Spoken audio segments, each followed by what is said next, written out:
কলিযুগের ধর্ম হচ্ছে হরিনাম সংকীর্তন। হরের নামইব কেবল। এ যুগে যাগ নয়, যজ্ঞ নয়, তপস্যা নয়, ব্রত নয়, এ যুগে হচ্ছে নামই কেবল ধর্ম। হরিনাম স্মরণ মাত্রে অপার সংসার সিন্ধু পার হতে পারে, এই সেই হরিনাম।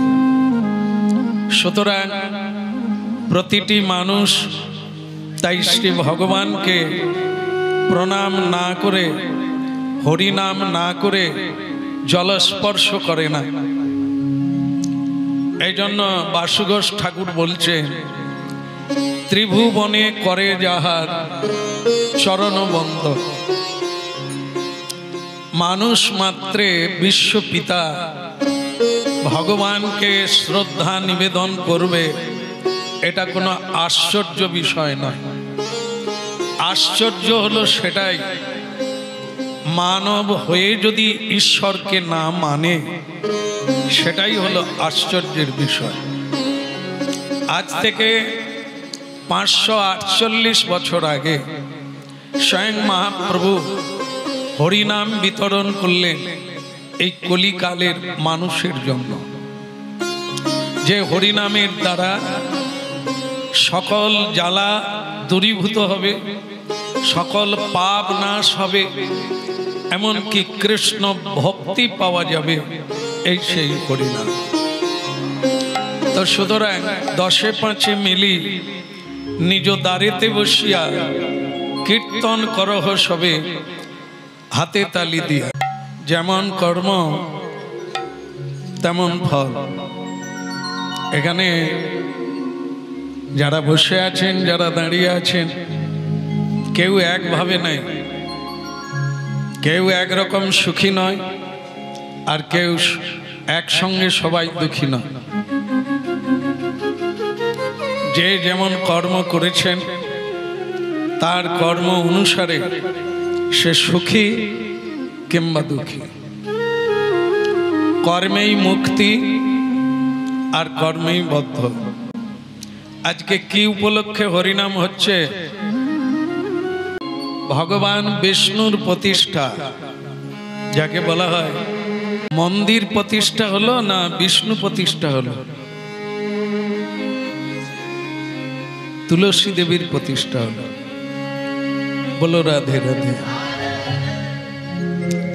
আচ্ছা, তো সেই প্রতিষ্ঠা উপলক্ষে কৃষ্ণ কথার আয়োজন, আর আপনারা সেই কথা শোনার জন্য আপনারা হরিবাসরে প্রণাম করে বসে গেছেন।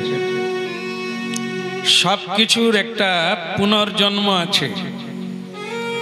আমরা আগে যেভাবে কর্ম করেছি সেইভাবে মা পেলাম, বাবা পেলাম, জায়গা পেলাম। হরি মন্দির বা তুলসী মন্দির সবার বাড়িতে আছে, কিন্তু সবাই হরির ভক্ত হতে পারে নাই। সবাই প্রণাম করে না, আর সবাই হরির সেবা দেয় না। অনেকের বাড়িতে হয়তো শুধু সন্ধে প্রদীপ দেওয়া হয়, কিন্তু ভগবানের পুজো হয় না। আবার কোনো বাড়িতে ভোগ লাগানো হয়। এই যে তাৎপর্যটা, এটা প্রারব্ধ সুকৃতি অনুসারে। সুকৃতি মানে কি? সু মানে সুন্দর বা ভালো, কৃতি মানে হচ্ছে কর্ম। আমরা যেরকম কর্ম করব আগামী দিনে সেই রকম একটা জায়গায় জন্ম পাব। বলো বৃন্দাবন ধাম কি। আপনারা যেই সময়ে কৃষ্ণ কথা শুনছেন, সেই সময়ে এরকম একটা সময়ে একবার বৃন্দাবনে কালিয় নাগের মাথার উপরে ভগবান শ্রীকৃষ্ণ নর্তন করছে। এরকম রাত্রি, সন্ধ্যার পরে যে সময়টা তাকে বলা হয় রাত্রি। তো সেই রাত্রিকালে ভগবান শ্রীকৃষ্ণ একটি সর্পের মাথায় নর্তন করছেন। যারা শুনছেন, আপনারা মানুষ না সর্প, কি বলা যাবে? হ্যাঁ, মানুষ। সাপ তো নয়। সাপের ভাগ্য ভালো না মানুষের ভাগ্য ভালো?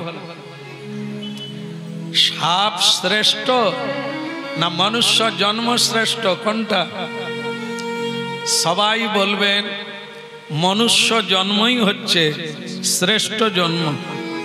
কিন্তু একটি সাপের মাথায় ভগবান কৃষ্ণ নাচছে, মানুষের মাথায় নাচছে কি? কি করে মানুষ বড় হলো? একটি সর্পের মস্তকে স্বয়ং ভগবান, যাকে ব্রহ্মাদি দেবতা, যোগী ঋষি যোগে পায় না, জ্ঞানীগণ ধ্যানে পায় না, ভজনকারীগণ তাকে ভজন করে প্রাপ্ত হতে পারে না, সেই অনাদির আদি, সেই রাধারমণ, সেই কৃষ্ণস্তু ভগবান স্বয়ং, তিনি কিনা একটি সাপের মাথায় নাচছেন? কি করে সম্ভব? এখানেও তাই, মানুষের মাথাতেই নাচবে। মানুষ যদি সেই সুকৃতি ভালো কর্ম করে, ভালো ভাবনা ভাবে, ভাবতে ভাবতে একটা সুকৃতি জমা হয়ে যায়, সেই সুকৃতির বলে কৃষ্ণ কৃপা প্রাপ্তি হয়ে যায়। হরি মন্দির গ্রামেও থাকে, বাড়িতেও থাকে। বেশিরভাগ মায়েরা সন্ধে প্রদীপ দেখায়, প্রণাম করে। তাও এক বাড়িতে অনেকগুলো মা থাকলে সকলে প্রণাম করে? যদি তিনজন যা থাকে, একজন প্রদীপ দেয়, একজনই প্রণাম করে। আপনারা বলতে পারবেন যে প্রণাম করবে সেই কৃপা পাবে, না যে প্রণাম করলো না সেই কৃপা পাবে? যে সন্ধ্যা প্রদীপ দিল, চোখের জলে কাঁদলো, ওই তো কৃপা পাবে। ঠিক সেরকম মানুষ হয়েছে বটে, মানুষের আকার হইলে কি হয়? করহ ভূতের কাম, নইলে কেন বদনে না বলো শ্রীকৃষ্ণ গোবিন্দ।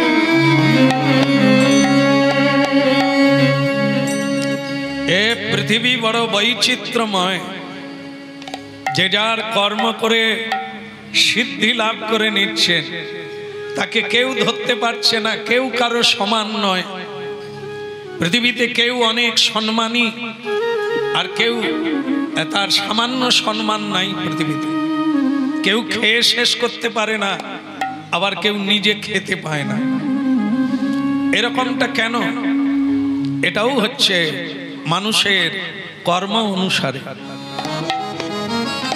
তো এই জন্য আপনারা শ্রীমদ্ ভাগবতের কথা শুনছেন, যে সর্পের মাথায় ভগবান কৃষ্ণ নর্তন করছেন, ও আগের জন্মে একজন মানব ছিল, একজন মানুষ ছিল। দেখে, মানুষ ছিল, ভালো কাজ করলো, তাই তার মাথায় ভগবান চরণ দিলেন। আবার খারাপ কাজ করলেন, তার জন্য তাকে সর্পজনী হয়ে জন্ম নিতে হলো। হরিনাম শোনার লাগবে, কোনো না কোনো জন্মে আসতেই হবে। এ জন্মে এড়িয়ে গেলে আপনি দুর্ভাগ্যজনক জন্ম পাবেন, পরের বারে আর সুযোগ হবে। এই জন্য এবারেই কার্য সিদ্ধি করে নিতে হবে, কারণ মানব জন্ম সব সময় হবে না। মানুষ হয়ে যদি সাপ হয়ে জন্ম নেয়, এখানে যারা বসে আছেন হরিনাম শুনছেন, কে বলতে পারে আপনারা আমরাই যে সাপ হয়ে জন্ম নেব না? তার কি মানে আছে?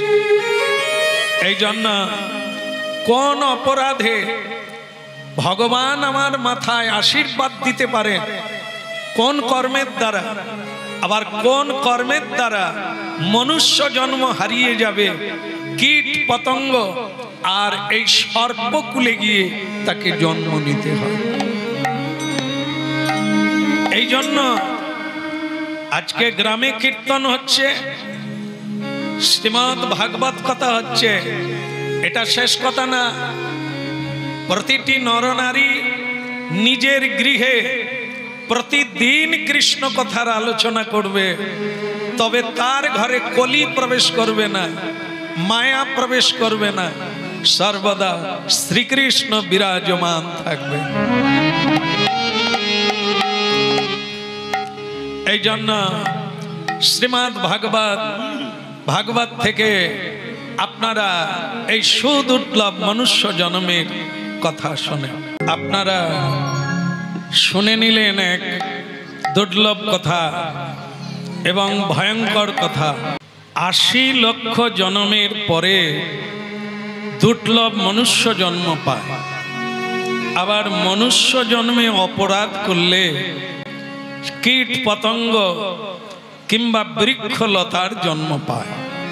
তা আজকে আপনারা শুনলেন যে ভালো কাজের জন্য ভগবান কৃষ্ণ তার মাথায় কি দিলেন? চরণ যদি না দেয় তার কোনো অসুবিধা আছে? ভগবান শ্রীকৃষ্ণের চরণ যার মাথায় পড়ে সে ভাগ্যবান হয়। যার মাথায় শ্রীকৃষ্ণের চরণ পড়ে না সে কি দুর্ভাগা হয়? কে বলো?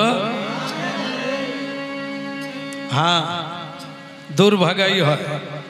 তা এই জন্য ভগবান শ্রীকৃষ্ণের কৃপা প্রাপ্ত হতে গেলে আমাদের কি করার লাগবে?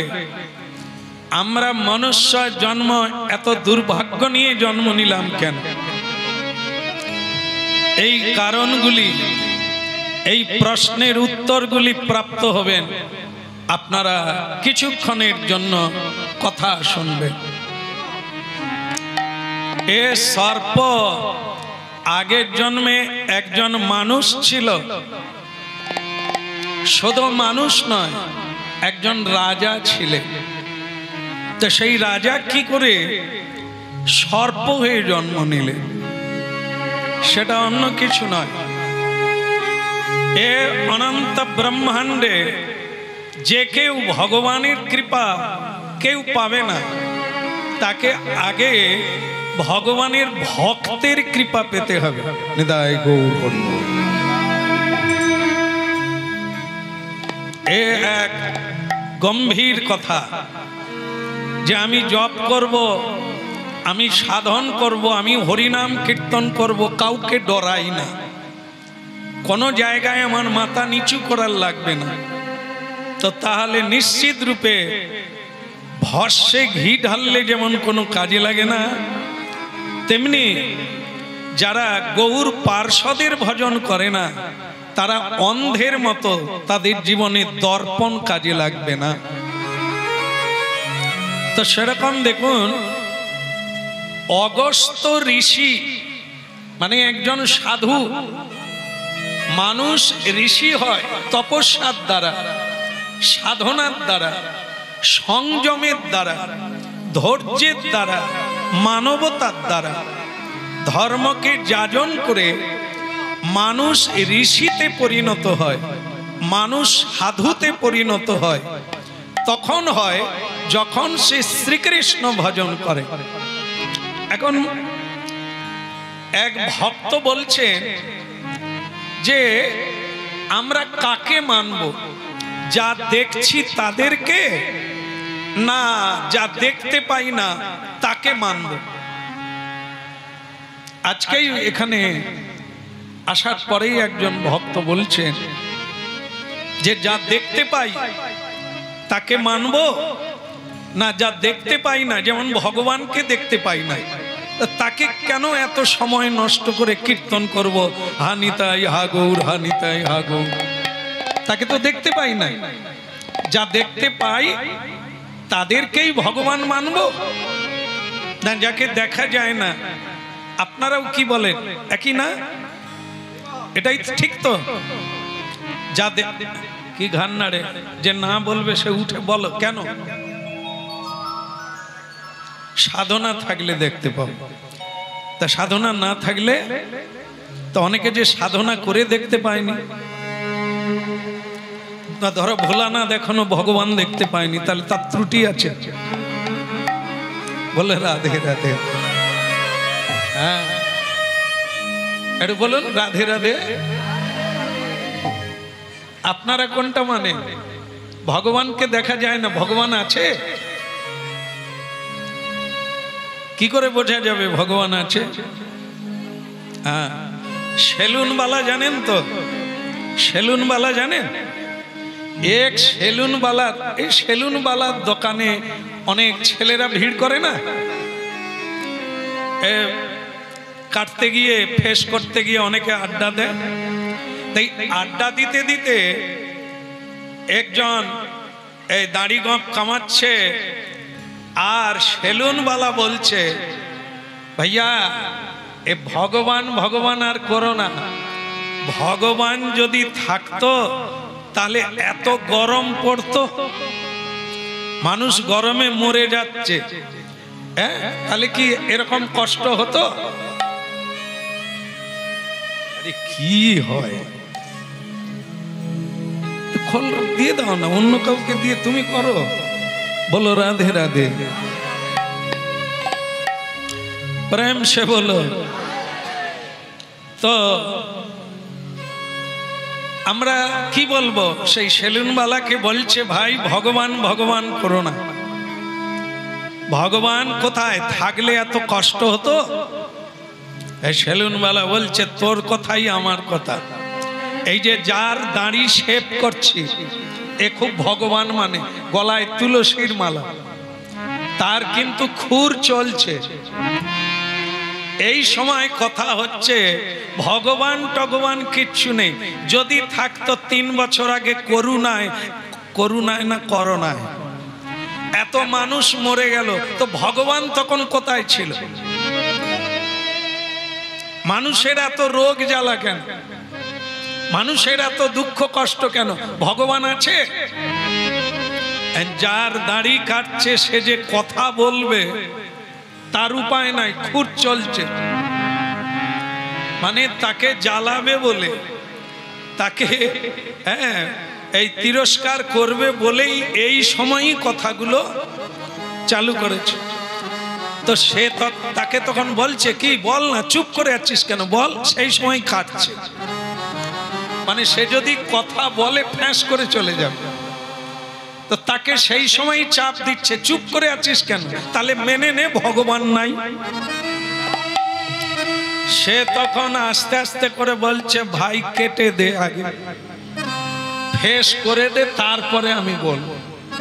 হ্যাঁ, তো বাস ফেস হয়ে গেল। বলে ভগবান নাই রে বাপ, ভগবান নাই, খাটো খাও, এই দেখতে পাচ্ছ বউ বাচ্চা নিয়ে আনন্দ করে কাটিয়ে দাও, ভগবান ভগবান করে সময় নষ্ট করো না। যেই ব্যক্তি তুলসীর মালা পরে আছে সে তখন বলছে, তোমার কথাটাই ঠিক। বলে তাই বলো, ভগবান আছে? বলে না না, ভগবান নাই, তবে আমার মনে হয় সেলুনওয়ালাও নাই। সেলুনওয়ালা বলে, আমি সাক্ষাৎ তোর দাড়ি শেভ করে দিলাম, এখনো দেখতে পাচ্ছিস আমি দাঁড়িয়ে আছি, তুই বলে দিলি আমি নাই। তো বলে, তাহলে তুমি বললে কেন ভগবান নাই? না, বলে ভগবান যদি থাকে মানুষের এই দুর্দশা কেন, এই গরিবী ভাব কেন, এত যন্ত্রণা কেন? তখন তুলসীর মালাওয়ালা বলছে, বলে তা তুমি যদি আছো, বেঁচে আছো, সেলুন দোকান খুলে রেখেছো, তাহলে ওই লোকটার অত গপ দাড়ি কেন? মানে একজন পাগলা, সে কাপড় খুলে হাতে রেখেছে, আর তার চুলও বড়, গপ দাড়িও বড় হয়ে গেল। এ তুলসীর মালা ভক্ত, তাকে দেখিয়ে বলছে সেলুনওয়ালা যদি আছে, তাহলে ওর দাড়ি গপ অত বড় কেন? এ বলে তোর মাথা খারাপ, আমি তো তারই চুল দাড়ি কাটি যে আমার সেলুনে ঢুকবে, চেয়ারে বসবে, আমি তার শেভ করে দেব। ও তো রাস্তার পাগলা, তো ও যদি দোকানে না আসে, আমি দাড়ি শেভ করব কি করে? আর তুই বলে দিলি সেলুনওয়ালা নাই। তখন ভক্ত বলছে ভগবান যে নেই তুমিও কি করে বলবে?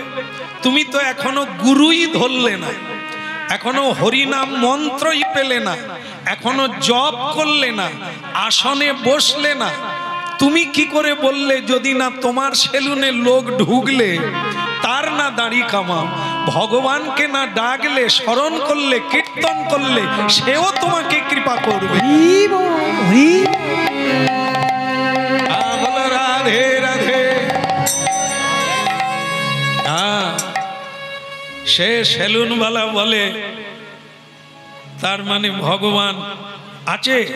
আরে না থাকলে তোমার ফুসফুস চলছে কি করে? সে যেদিন থাকবে না, তোমার ফুসফুস আর উঠবে না, নামবে না, এটা জেনে রাখো। তো এই জন্য সবকিছুর একটা সিস্টেম আছে।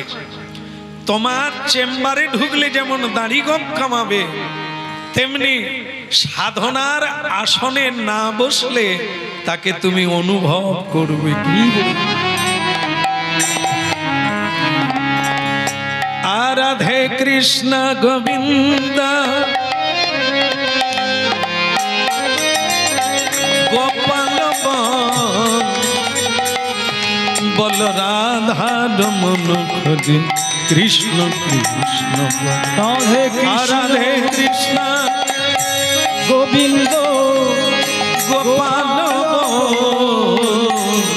রাধা রমন হরি কৃষ্ণ কৃষ্ণ। রাধে কৃষ্ণ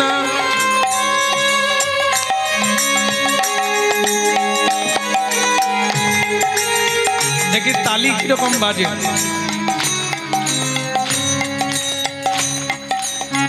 আসছে না, তালি হচ্ছে না, আরো জোরে হবে।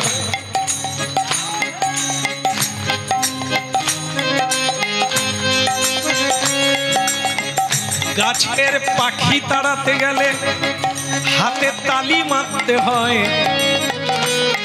দেহ বৃক্ষের পাপ তাড়াতে গেলে তালি মারতে হয়।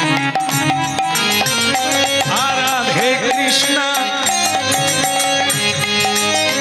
গোবিন্দ গোপাল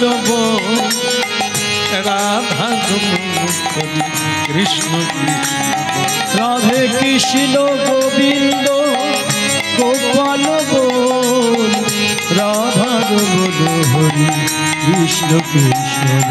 রাধে কৃষ্ণ গোবিন্দ গোপাল রাধা কৃষ্ণ কৃষ্ণ। রাধে কৃষ্ণ গোবিন্দ গোপাল রাধা হরি কৃষ্ণ কৃষ্ণ।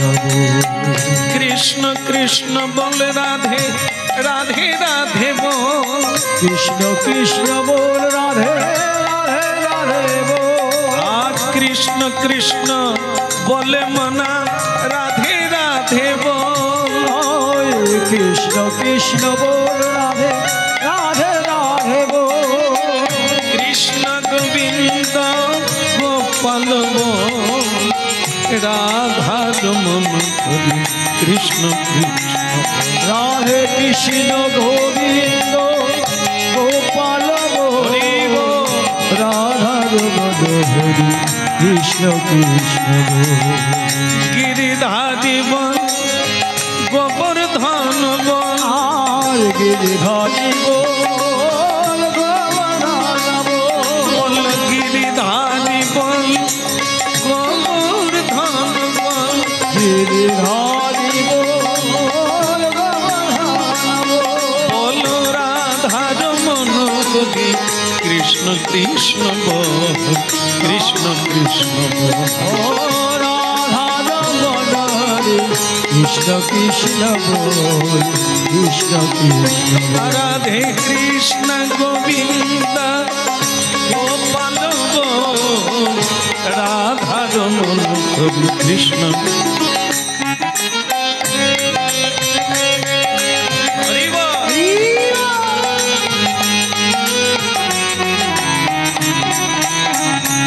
রাধে কৃষ্ণ গোবিন্দ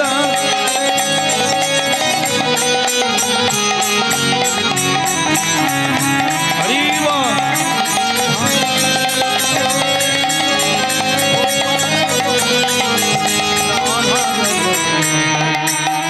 কৃষ্ণ কৃষ্ণ হরে কৃষ্ণ হরে কৃষ্ণ কৃষ্ণ কৃষ্ণ হরে হরে হরে রাম হরে রাম রাম রাম হরে হরে।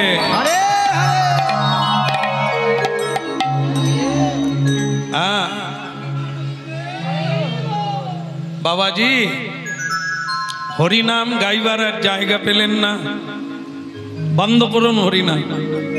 আমি রাজা, আমার নাম হচ্ছে চন্দ্রধ্বজ রাজা।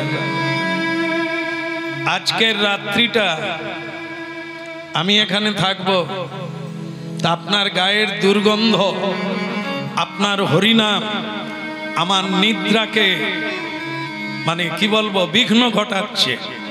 এই জন্য আপনি হরিনাম বন্ধ করে আস্তে আস্তে করে হাঁটতে হাঁটতে আপনি অন্যত্র চলে যান। ভক্তমণ্ডলী মায়েরা, সাধুর সেবা করলে যেমন গ্রামের, দেশের, রাষ্ট্রের উন্নতি হয়, হরিনাম হচ্ছে ভুবন মঙ্গল, ঠিক তেমনি সাধুর যদি অপমান হয়, সাধুকে যদি অমর্যাদা করা যায়, তাহলে সেটাও তেমনি গ্রামের, দেশের, রাষ্ট্রের সবার অমঙ্গল হয়ে যায়। এই জন্য আপনি এরকম বলবেন না, হরিনামকে শ্রদ্ধা করুন। যদি হরিনাম ভালো না লাগে করবেন না, কিন্তু যারা হরিনাম করে তাদেরকে শ্রদ্ধা করবেন। যদি শ্রদ্ধা না করতে পারেন তো করবেন না, কিন্তু দয়া করে অশ্রদ্ধা করবেন না। কারণ কি, এ পৃথিবীতে এখনো সাধু ভগবানের সেবা করছেন বলে এ পৃথিবী টিকে আছে।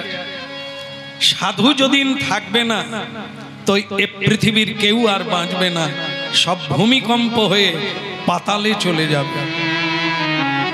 তাই দয়া করে আপনি অন্য জায়গায় চলে যান, আমি এখানে দীর্ঘদিন থেকে আছি। একটা গাছের কোটরে, মরা গাছের কোটরে বসে আমি হরিনাম কীর্তন করি। এই জন্য আপনি একটু সরে যান, আমাকে দয়া করে সত্যি বলবেন না। রাজা বললেন, রাজা বড় না সাধু বড়? দেশে রাজা বড় না সাধু বড়? আমার কথা তোমায় মানতে হবে, তুমি সরে যাও। ভক্তমণ্ডলী মায়েরা, এ কথার উত্তর কি হবে? ধনী বড় না কৃষ্ণ ভক্ত বড়? ধনী বলছেন কৃষ্ণ ভক্ত ধনীর বাড়িতে ভিক্ষা চেয়ে খায়, সুতরাং ধনী বড়। সাধু কখনো বড় নয়।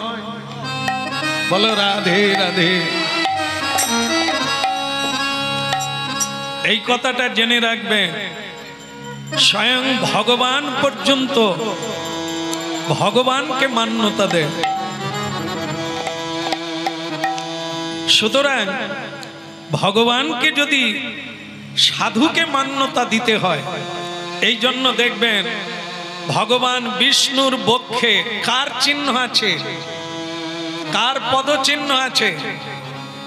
ভৃগু মুনির পদচিহ্ন।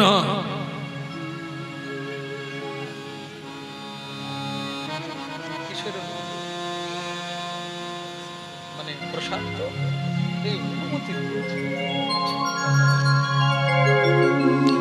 बोलो राधे राधे, प्रेम से बोलो। भगवान स्वयं ब्राह्मणेर पदचिह्न, भक्तेर पदचिह्न निजेर बुके धारण करे रेखेछेन एवं निजेर मुखे बोलेछेन, आमार चेये आमार भक्त बड़। आमार पूजा यदि बंद हये जाय ताते कोनो समस्या होबे ना, किन्तु आमार भक्तेर पूजा करते कोनोदिन बंध करब ना।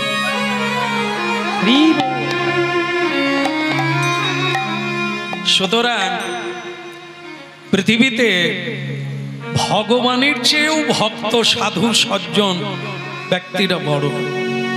এই জন্য राजा कखनो बड़ नय, राजा साधुर आशीर्वादे जीवन धारण करे।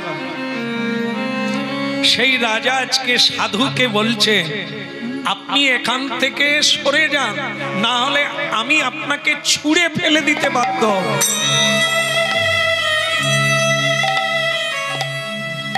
সারা গায়ে আপনার কুষ্ঠ ব্যাধি, ছোঁয়াচে রোগ, যা অপরকে স্পর্শ করলে তার গায়েও রোগ হবে। আপনি সরে যান এখান থেকে। भक्तमंडली मायेरा संक्रामक व्याधि आमरा बोली ना, এই দূরত্ব বজায় রাখুন। কারণ কি, এক এক রোগ আছে যা আপনাকে স্পর্শ করলে তার রোগটা আপনার মধ্যে চলে যাবে। ঠিক আমাদের জগতে মানুষের ভেতরে কিছু বদ রোগ আছে যা তার সঙ্গ করলে তার বদ রোগটা আপনার ভেতরে চলে আসে। এই জন্য বলা হয়েছে সৎসঙ্গ কোথায়, আমার মনে নেই, বলুন। হ্যাঁ, আপনারা তো সৎসঙ্গ করছেন, কোথায় বাস করছেন? স্বর্গে আছে? পাশেই মদ খেয়ে পড়ে আছে, পাশের বাড়ির লোক মারপিট করছে, আর আপনি স্বর্গে আছেন? হ্যাঁ, সৎসঙ্গ যেদিন করবেন আপনি তখন কি করবেন? আপনি সৎ মানুষের কাছে বাস করবেন। বোঝা গেল? ওই জায়গা ছেড়ে দিয়ে চলে যেতে হবে। প্রীতি নগরে বসতি করতে হবে, যেখানে আমি হরিনাম না করলেও ভোর 4টায় অন্যজন হরিনাম করছে আমি শুনতে পাই।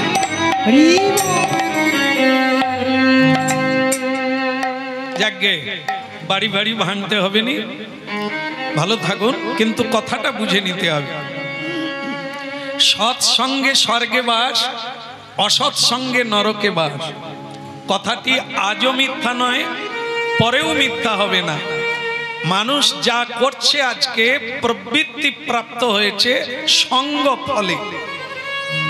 যেমন মানুষের সঙ্গ করবে তার ভেতরে সেরকম স্বভাব প্রবৃত্তি তৈরি হয়ে যাবে। এই জন্য রাজা সাধু সঙ্গ করে নাই, তাই সাধুকে বলছেন আপনাকে আমি ছুঁড়ে দিতে বাধ্য। আর যিনি সাধু তার নাম হচ্ছে অগস্ত্য ঋষি। অগস্ত্য ঋষি,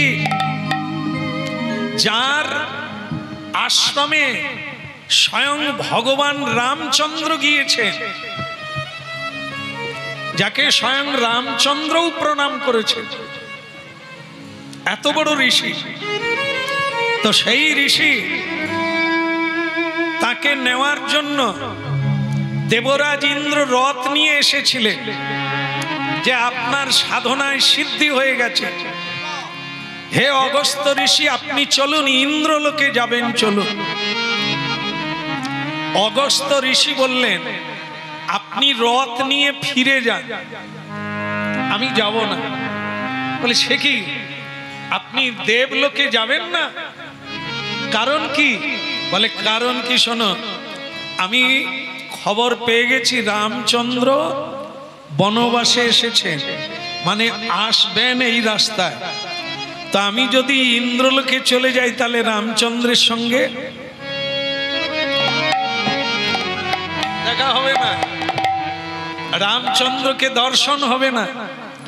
এই জন্য স্বর্গে যাওয়ার চেয়ে এই মর্তধামে দুঃখ ভোগ করে হরি ভজন করা ভালো, কারণ হরি মর্তধামে নেবে আসে ভক্তকে দেখা দেবে। হ্যাঁ, শুধু টিকে থাকতে হবে, টিকে থাকতে হবে। সোনাকে খাঁটি করতে গেলে কি করতে হয়? জলে ডুবাতে হবে। হ্যাঁ, সবাই কি সোনা দোকানদার নাকি? সবাই জানে, বলে আগুনে পোড়াতে হবে।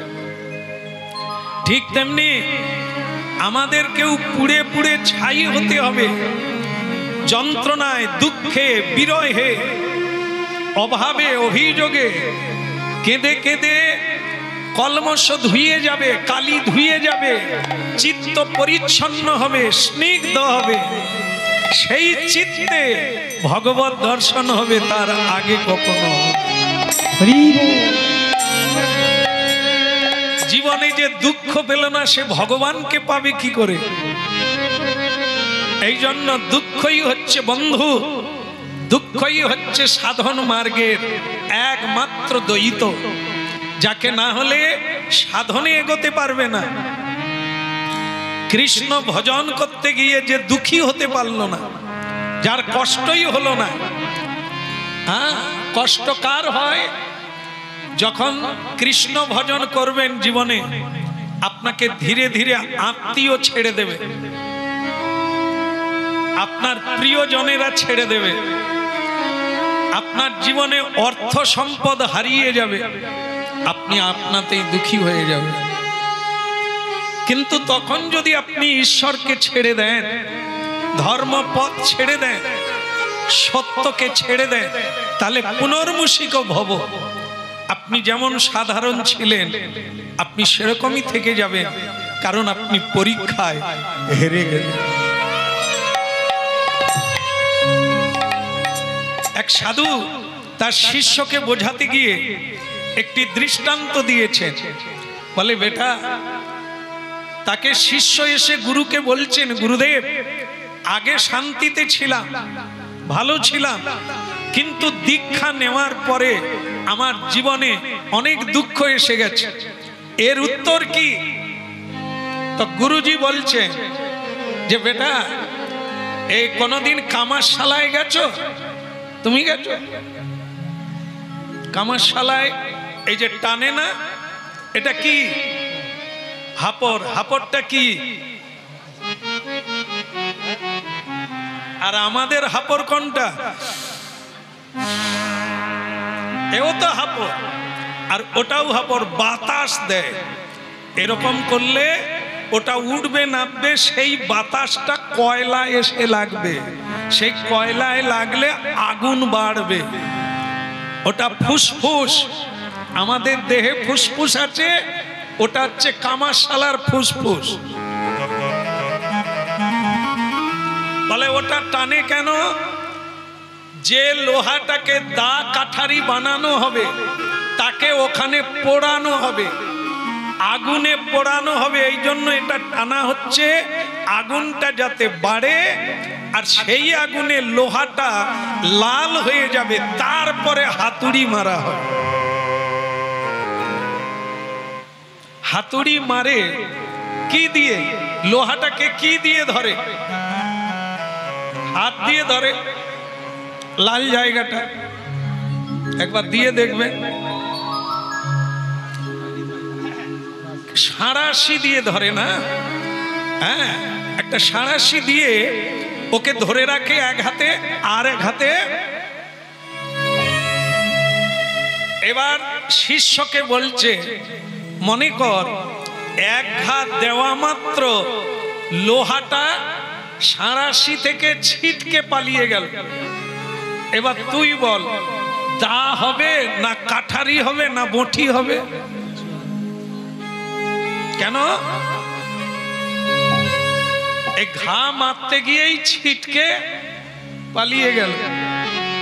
শিষ্যকে গুরু যখন উপদেশ দিতে যায়, শিষ্য ছিটকে যায় না মার খায়?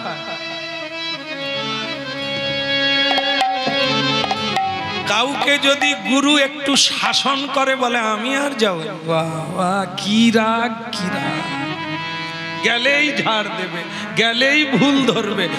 আমি আর গুরুর কাছে এ কি হবে? কাঠারি হবে না যেমন লোহা?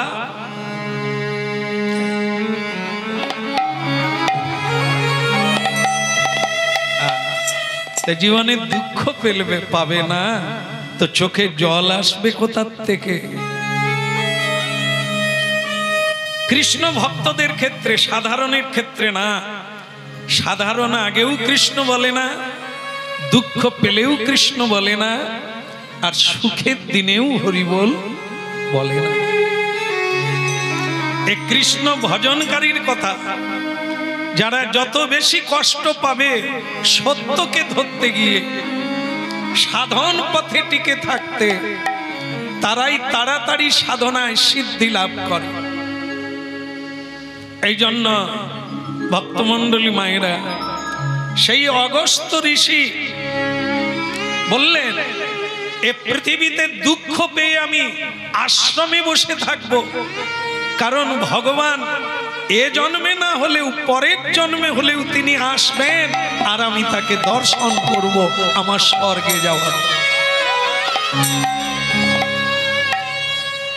এই জন্য কৃষ্ণ ভক্ত সব সময় ভগবানকে বলে, প্রভু আমি তোমার কাছে ধন চাই না, জন চাই না, আমি কেবল তোমার নাম গান গাইতে চাই, আর আমি কিছু চাই না।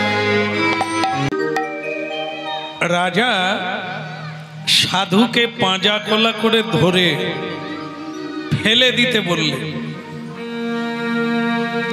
যা জঙ্গলের বাইরে করে তাড়িয়ে দাও। তখনই অগস্ত্য ঋষি বললেন, রাজা আমার কুষ্ঠব্যাধি হয়নি, এটা আমি অভিনয় করলাম, কুষ্ঠ ব্যাধির রূপ ধারণ করেছিলাম তোমাকে পরীক্ষা করার জন্য। আসলে আমার কুষ্ঠ ব্যাধি হয়নি। তা তোমার যে ব্যবহারটা দেখলাম, তাতে তোমার মনুষ্য জন্ম হয়ে থাকা উচিত নয়, তোমাকে আমি অভিশাপ দিলাম। এই অভিশাপটা হলো এরকম, তোমার শূল ব্যাধি হবে। একজন মানুষ হয়ে একজন মানুষকে তুমি ঘৃণা করলে, আমার সারা শরীরে কুষ্ঠব্যাধি হয়েছে বলে তুমি আমাকে ঘৃণা করলে, এর জন্য তোমার যেটা হবে সেটা হচ্ছে শূল ব্যাধি হবে। কারণ তোমার জানা নেই, অনেক মানুষেরও জানা নেই যে দেহটা হচ্ছে ব্যাধির মন্দির। একে নিয়ে কেউ অহংকার করো না, রূপের অহংকার করো না, যৌবনের অহংকার করো না, দেহের অহংকার করো না, বিষয়ের অহংকার করো না, ধনের অহংকার করো না, কারণ এগুলো কোনোদিন চিরস্থায়ী নয়। এই জন্য তুমি নিজে দেহধারী হয়ে আমাকে তুমি ঘৃণা করলে তোমার শূল ব্যাধি হবে।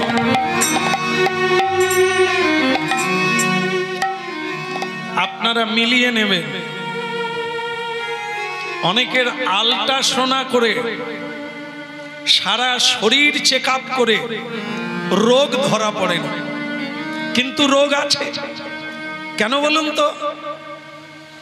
এই রোগগুলি হচ্ছে কোন সাধু গুরু বৈষ্ণবের অভিশাপ, কোন মহান্ত সন্তের কাছে অপরাধী ব্যক্তি, তাই তার এই রোগ কোনো ঔষধে কোনো কিছুতে ধরা পড়বে না, অথচ রোগে আপনাকে মরতে হবে।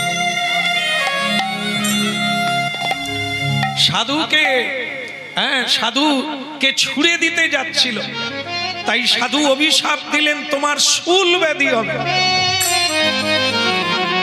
আস্তে আস্তে আস্তে আস্তে আরো একটা অভিশাপ তোমাকে দিই, যে ব্যবহারটা করলে এটা মানুষ করে না, এটা সাপেরা করে, নাগ লোকে করে, সর্প জাতি এই খল প্রবৃত্তি নিয়ে থাকে।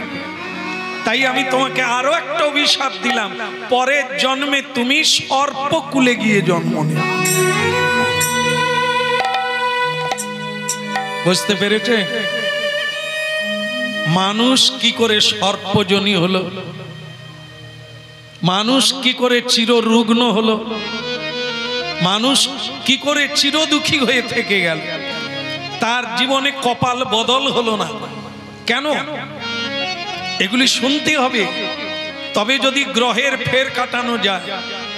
আংটিতে হবে না, মাদলিতে হবে না, কোনো ঔষধে হবে না, একমাত্র হরের নামই বুকে বলো আপনাকে মুক্ত করতে বলো।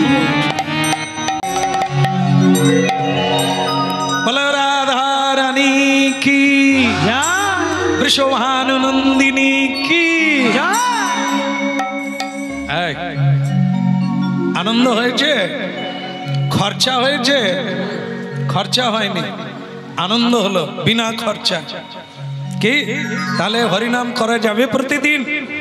সবাই করবে, সবাই করবে। তোরা বলিস না, তোরা তো প্রতিদিন করিস। প্রেম সে বলো। হ্যাঁ, এই জন্য যে ঘটনা হলো কি, অভিশাপ দিয়ে দিলে। দুটো অভিশাপ, একটা হচ্ছে তোমার শূল ব্যাধি হবে, কোনো ঔষধে ভালো হবে না। কত সাবধানে থাকতে হবে, কত সাবধানে চলতে হবে। জানতে অজান্তে সাপের লেজে পা পড়ে গেলে সাপ কি আমাকে ক্ষমা করবে? কখনো অজান্তে অপরাধ করে ফেলি, কখনো জানতে অপরাধ করে ফেলি। কে জানে এমন অপরাধের বোঝা হয়তো আমরাই বহন করে যাচ্ছি। মানো ছাই না মানো, ভুগতে তোমাকে হবে। সাধুর বাক্য কোনোদিন নিষ্ফল হয় না, আমাদের বাক্য নিষ্ফল হয়ে যায়, কিন্তু সাধুর বাক্য নিষ্ফল হয় না। আমরা কাউকে অভিশাপ দিলে তার ফলে না, কাজ হয় না, কিন্তু সাধু কাউকে অভিশাপ দিলে সে পার পায় না। কারণ সাধু হচ্ছে বাক সিদ্ধ, এই বদনের দ্বারা কোনোদিন কটু কথা বলে না, এই বদনের দ্বারা বাক্যের দ্বারা কাউকে ঠকায় না, এই বাক্যের দ্বারা কোনোদিন কাউকে আঘাত করে না, কোনোদিন মিথ্যে বলে না। এই জন্য সাধু যা বলবে তা ফলে যাবে। চন্দ্রধ্বজ রাজা ব্যাধি হয়ে গেল 3 দিনের মাথায়, ভীষণ কষ্ট, ভীষণ যন্ত্রণা, শূল ব্যাধি, পেটের যন্ত্রণা, অব্যক্ত যন্ত্রণায় রাত্রিতে ঘুমোতে পারে না, খেতে পারে না, রাজসভায় যেতে পারে না। এ কোন ব্যাধি এসে জুটলো ভেতরে?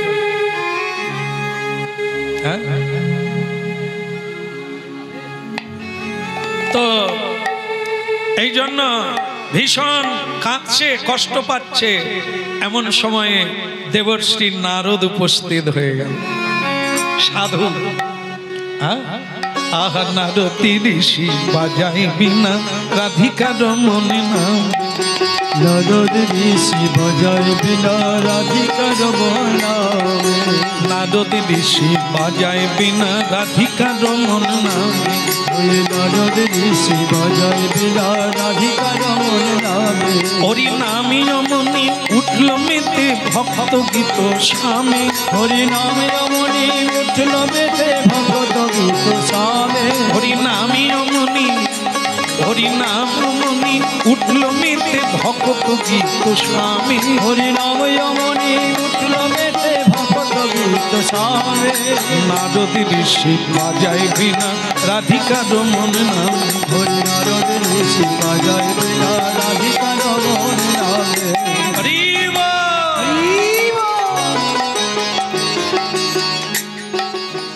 যাকে অভিশাপ দিয়েছেন অগস্ত্য ঋষি, সেই রাজবাড়িতে দেবর্ষি নারদ এসে গেলেন। আর সাধু সজ্জন এলে কি হয়? উলুধ্বনি শঙ্খধ্বনি করে যত্নানি রে। উলুধ্বনি শঙ্খধ্বনি করে যত্নানি রে। উলুধ্বনি শঙ্খধ্বনি করে যত্নানি রে। উলুধ্বনি শঙ্খধ্বনি করে যত্নানি। কেবল হরি হরি ধ্বনি করে ভক্ত মণ্ডলী। হরি হরি ধ্বনি করে হরি ভক্ত মণ্ডলী। কেবল হরি হরি ধ্বনি করে ভক্ত মণ্ডলী। ওই হরি হরি ধ্বনি করে ভক্ত মণ্ডলী। আচ্ছা ঠিক আছে, ঠিক আছে, ভালো লাগলো আপনাদের সম্বর্ধনা, খুব ভালো লাগলো। পুষ্প বৃষ্টি করে, হ্যাঁ, অনেক থালা দিয়ে আরতি করে। হ্যাঁ, মাধব প্রভু আবার বলে কাছের দিকে থালা রেখে দাও যাতে গরম লাগে। কি তাপ দিয়ে এলো আমার, পাখা বন্ধ করে দিয়ে প্রদীপ জেলে কাছে এগিয়ে দিয়ে এ আরতি করে এলো। হ্যাঁ, বলো রাধে রাধে। সাধুর কষ্ট হচ্ছে না ভালো লাগছে দেখার দরকার নেই, শোটা ঠিক করতে হবে। ফটো উঠছে তো লাইন দিয়ে দাঁড়িয়ে যাও, বলো রাধে রাধে। হ্যাঁ, कोई बात नहीं, कोई बात नहीं। এখন নারদ ঋষি বলছে হয়েছে হয়েছে বন্ধ করো, কিন্তু রাজা তোমার দুঃখ কেন? বলে বলবেন না যে আমি অনেক দিন খাওয়া দাওয়া বন্ধ করে দিয়েছি, পেটের যন্ত্রণা। বলে সে কি, গরিব মানুষের পেটের যন্ত্রণা বাড়ে, এই ধনী লোক তো ডাক্তার দেখাবে, ঔষধ খাবে, তা তোমার ভালো হচ্ছে না কেন? বলে সব ডাক্তার ফেল, কোন ডাক্তার রোগটাই ধরতে পারছে না, তো ঔষধ দেবে কি করে? নারদ বলছে ঔষধ এরা কেউ দিতে পারবে না, আমি যেটা দেখতে পাচ্ছি আপনার রোগ ভালো হয়ে যাবে। বলে তাহলে কি করতে হবে? আপনি ব্রহ্মার মানস সরোবরে কোন লোক পাঠিয়ে দেন, পাঠিয়ে দিলে ওই সরোবরে দুটো হংস আছে। হংস মানে কি? ছাগল। এ তো সব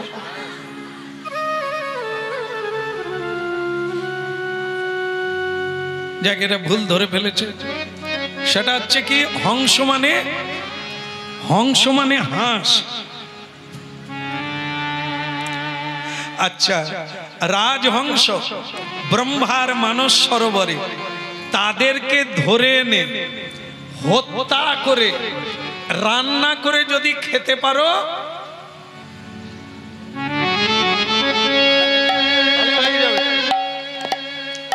যেমন আমাদের জগতে দেখবেন অনেকে বিধান দেয় না যে তোমার রোগ জ্বালা ভালো হচ্ছে না, টাকা পয়সা বাড়ছে না, তুমি মা কালীর কাছে জ্যৈষ্ঠ মাসে পাঁটা বলি দাও, দুটো পাঁটা দাও, দিলেই দেখবে তোমার একটা জীবন বদলে যাবে, কপাল ফিরে যাবে। তো আমাদের শাস্ত্রে আছে, বৈষ্ণব শাস্ত্রে, এই কালী পুজোতে পাঁটা বলি দেবে বলে 2টো ছাগল কিনে নিয়ে যাবে।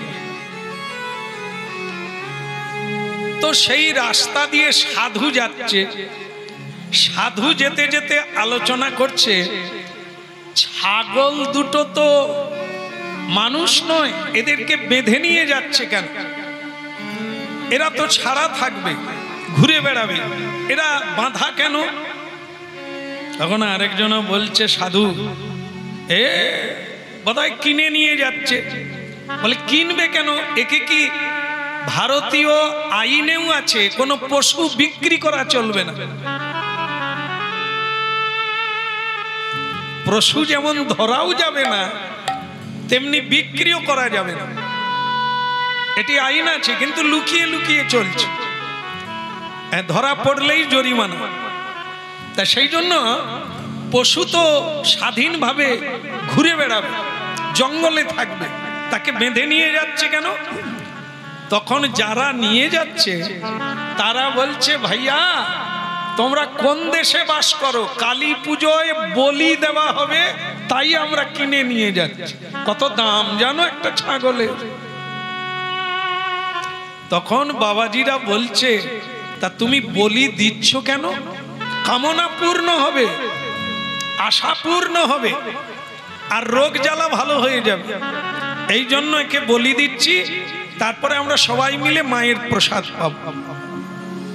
তখন বৈষ্ণবরা বলছে, ভাইয়া তোমাকে চিমটি কাটলে যেমন তোমার গায়ে ব্যথা লাগে, তা একজনকে বলি দেবে, কাটবে, তার ব্যথা লাগবে না?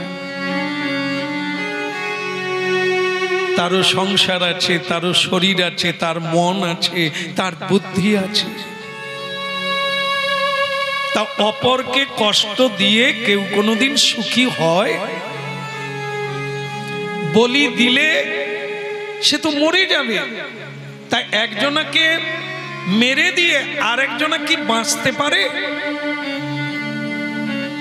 যারা ছাগল কিনে নিয়ে যাচ্ছিল তারা বলল, তাহলে ওকে করো না, ওকে মেরো না, ওকে বরং খেতে দাও, ওকে সাহায্য করো। জীবে দয়া, কৃষ্ণ নাম সর্বধর্ম সার। হিংসা করো না, জীব হিংসা করো না, জীবকে দয়া করো। কাউকে মেরো না, কাউকে কষ্ট দিও না, আনন্দ দাও, প্রেম দাও, ভালোবাসা দাও, তাদেরকে সুখী করো, তুমিও সুখী।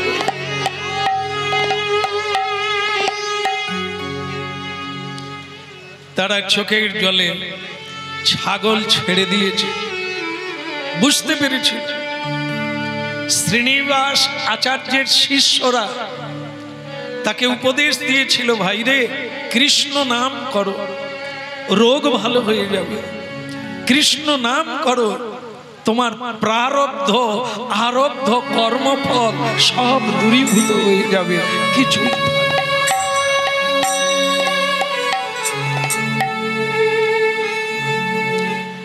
আজকে তেমনি নারদ ঋষি এই উপদেশ দিয়ে গেলেন, তাদেরকে মেরে খাও, হতে পারে না।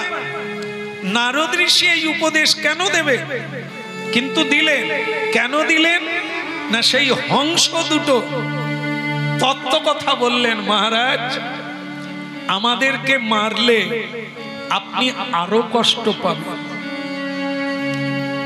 আপনি জানেন না, ভুলে গেছেন, মানুষ জানে না তার কর্মফলের কথা।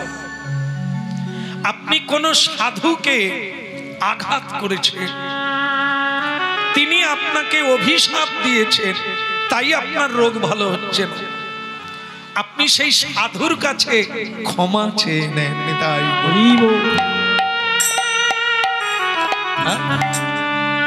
সে যদি আপনাকে ক্ষমা করে, আপনার রোগ সঙ্গে সঙ্গে ভালো হয়ে যাবে। বলে আমি তাকে পাবো কথা, আমার তো মনে নেই। বলে মনে করুন, কোন সাধুর কুষ্ঠ ব্যাধি হয়েছিল, হরি বল, হরি বল। আপনি তাকে জঙ্গলের বাইরে বের করে দিতে চেয়েছিলেন, মনে পড়ে? তখন বললেন, হ্যাঁ এখন আমার মনে পড়ছে। আর দেরি করবেন না, দেরি করলেই সে সাধু যদি অন্তর্ধান হয়ে যায় তাহলে আপনার ব্যাধি আরো বেড়ে যাবে। যত তাড়াতাড়ি পারে অপরাধ স্বীকার করে নেন, অপরাধ ক্ষমা চেয়ে নেন, তাহলে আপনি মুক্ত হয়ে যাবেন। বলো গৌরাঙ্গ মহাপ্রভু কি।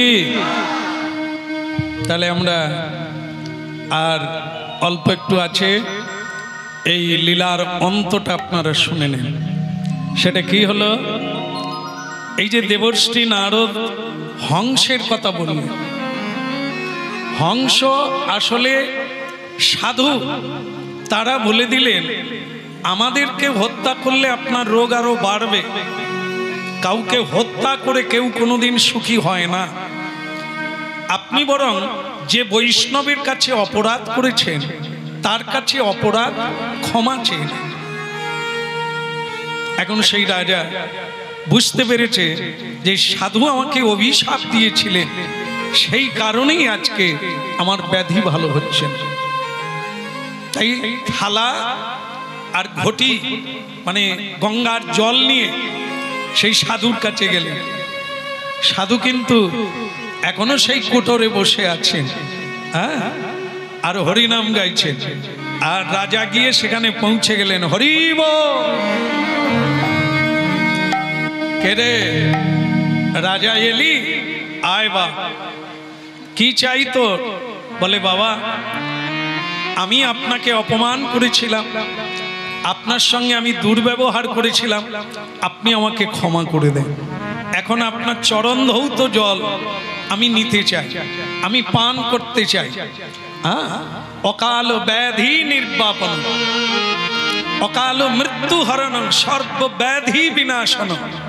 বৈষ্ণবের চরণ রজ, বৈষ্ণবের চরণ ধৌত জল অকাল মৃত্যু দূরীভূত করে দেয়। তাই আপনার চরণ ধৌত জল আমি পান করতে চাই। আসলে আমার হাসি পাচ্ছে কি জানিস? আগে অসৎ সঙ্গ করেছিলি তাই আমাকে অপমান করলি, এখন নারদের মতো সৎসঙ্গ করলি, চরণ ধৌত করতে এলি। আচ্ছা কর, তোর ইচ্ছা পূর্ণ হোক। সাধুরা সব সময় ক্ষমা করে, কিন্তু অভিশাপ দিতে হয়, না হলে তোদের আবার শিক্ষা হবে না। নে চরণ ধৌত কর। কিন্তু চরণ ধৌত করতে গিয়ে অগস্ত্য ঋষির গায়ে যে কুষ্ঠ ব্যাধি, হ্যাঁ, তার আগুল খসে গেছে। তা সে আগুল খসে গেছে, পায়ে কুষ্ঠ ব্যাধি রক্ত পুঁজে ভরা, সেইটা ধৌত করে কে খাবে? রাজা তো আর কৃষ্ণ ভক্ত নয় যে ভক্তিতে চোখ বন্ধ করে খেয়ে নেবে। ঘৃণা করলেন যে আমি এটা খাবো কি করে। তা কি করলেন? না খেয়ে ঘ্রাণ নিলেন।